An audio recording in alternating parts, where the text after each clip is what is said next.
Olá, seja muito bem-vindo, muito bem-vinda à nossa segunda aula do desafio da espontaneidade, que se chama a armadilha do ideal e o peso do dever ser. Então, gente, pega seu caderno, sua caneta e vamos lá. Hoje vamos falar sobre isso, né? De um jeito ou de outro, todos nós carregamos essa armadilha do ideal de ser e o peso do dever ser. Esses são grandes obstáculos para que a espontaneidade chegue, né?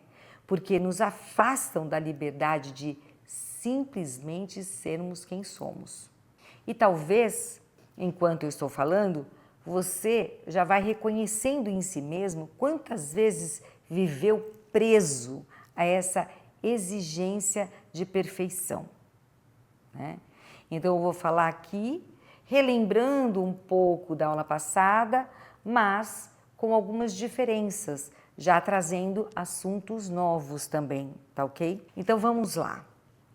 Quando pensamos em perfeição, quase sempre a colocamos em algum lugar fora de nós, um modelo distante, inalcançável. Esse modelo vem de vários lugares, como falamos anteriormente, né? Da família, da escola, da sociedade, da religião, da mídia hoje. São vozes invisíveis que nos acompanham como se fosse um coro interno repetindo: você deveria ser diferente, você só será aceito se for melhor, você é uma merda, você precisa ser igual àquela pessoa, ou melhor que aquela pessoa. Se você errar, você vai ser castigado. Se você falhar, você vai se ferrar. Essa lógica nos empurra por uma corrida sem linha de chegada.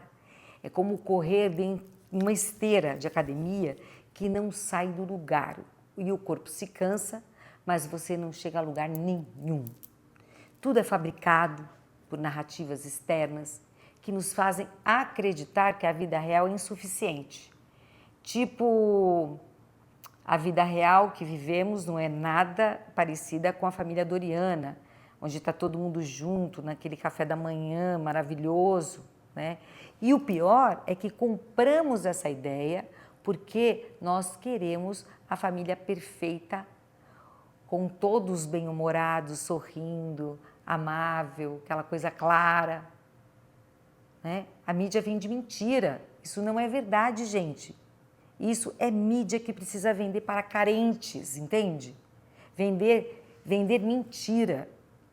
Então, vamos aqui para a verdade, né? O Jung diz que a psique não busca a perfeição. Na verdade, a psique busca por integração. Isso significa ser inteiro, né? Não é de eliminar os defeitos, mas acolher todas as partes de si mesmo. Acolher a luz, a sombra, o desamor, o ódio, a raiva. Acolher o inconsciente, o consciente, a alegria, a dor. Quando tentamos viver apenas no polo ideal, sufocamos justamente a nossa humanidade, a nossa sensibilidade que nos torna vivos. E não aproveitamos a beleza de aprender com os erros, com as dores.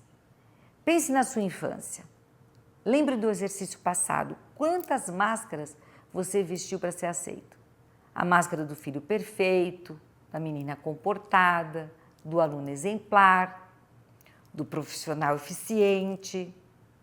Essas máscaras, no começo, até nos ajudam a sobreviver. Ela até dá uma garantia de aprovação. Mas, com o tempo, o que era uma proteção vira prisão, como nós falamos, né? Essa prisão se chama dever ser. Entende?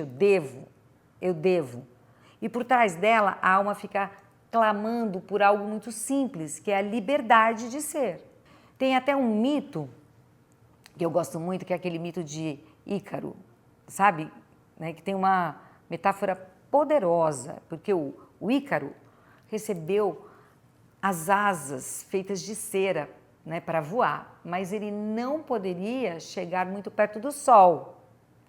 Mas na ânsia de subir cada vez mais alto, ele desobedeceu, rebelde, né? Pela temperatura do sol, né? E as suas asas, o que aconteceu? O que aconteceram? Derreteram e ele, puf, despencou no chão. E o que isso nos mostra? Que quando buscamos o ideal inalcançável, ignorando os limites humanos, o resultado é uma queda. Não porque falhamos, mas sim porque esquecemos a realidade da nossa condição humana. Esquecemos que a vida não é sobre perfeição, mas sim sobre aprendizado. O Bert Hellinger, através das constelações familiares, ele trouxe um outro olhar, que é assim, muitas vezes essa cobrança nem é nossa. Ela é herdada, talvez, dos nossos avós, que tenham carregado a dor do fracasso, talvez as nossas mães, que tenham sido muito criticadas, talvez os nossos pais, né, que foram muito exigidos, que não souberam descansar. E nós, sem perceber, tentamos compensar, como se tivéssemos a missão de consertar a história sendo perfeitos. A história da família, da ancestralidade. Mas isso não nos pertence. Perfeição como dívida ancestral é prisão também. Amor verdadeiro é libertação, é liberdade. O Rogers, o Hoffman também diziam que o crescimento saudável acontece quando somos aceitos de forma incondicional. Mas muitos de nós só recebiam afeto sob certas condições, quando éramos bons, obedientes, quando não fazíamos barulho, inteligentes. Com isso, aprendemos a confundir amor com desempenho. E esse aprendizado deixa um vazio, porque o amor condicionado nunca satisfaz. Mas a vida pede libertação, a vida pede autenticidade. Então, o Eckhart Tolle fala que a perfeição só existe no presente, no aqui e no agora. E quando buscamos ser perfeitos no futuro, vivemos na ilusão. Quando ficamos presos ao passado, mergulhamos na culpa. Mas é no aqui e agora que cada respiração se completa, porque a respiração já é completa. Nada precisa ser acrescentado. Pois é, gente. Puxa, me lembrei agora de um conto, uma história japonesa, que ilustra bem isso, né? Um monge zen japonês que fazia tigelas de chá que nunca saíam iguais. Algumas ficavam assimétricas, outras com rachadura. E aí um visitante chegou para ele e falou assim: por que o senhor sempre faz peças que não são perfeitas? Precisa fazer iguais às indústrias. Aí o monge sorriu e respondeu, né? A perfeição da máquina não me interessa. Eu busco a perfeição do coração humano. E o coração sempre tem marcas, rachaduras e assimetrias. Não é lindo? Esse é o espírito do Absabi, que é a beleza do perfeito, do passageiro e do incompleto. Quando olhamos para nós com esse olhar, algo muda. A rachadura deixa de ser falha e passa a ser expressão. O erro deixa de ser fracasso e passa a ser aprendizado. A imperfeição deixa de ser vergonha e passa a ser humanidade, humildade. Se você parar para observar, você verá que o eu ideal é um fantasma. Ele não tem corpo, ele não tem carne, não existe de verdade. Ele é uma imagem fabricada. E o dever ser é a prisão que aceitamos habitar por medo de rejeição. Mas o real, né, aquilo que sentimos, que vivemos e expressamos no presente, é onde mora a inteireza. Então, ser inteiro não é ser perfeito. Ser inteiro é estar presente com tudo que somos. É poder dizer: aqui está a minha luz e aqui está a minha sombra. E poder rir dos erros, aprender com eles e seguir em frente é um estudo para nós, seres humanos. É poder descansar do peso do dever para viver a leveza do ser.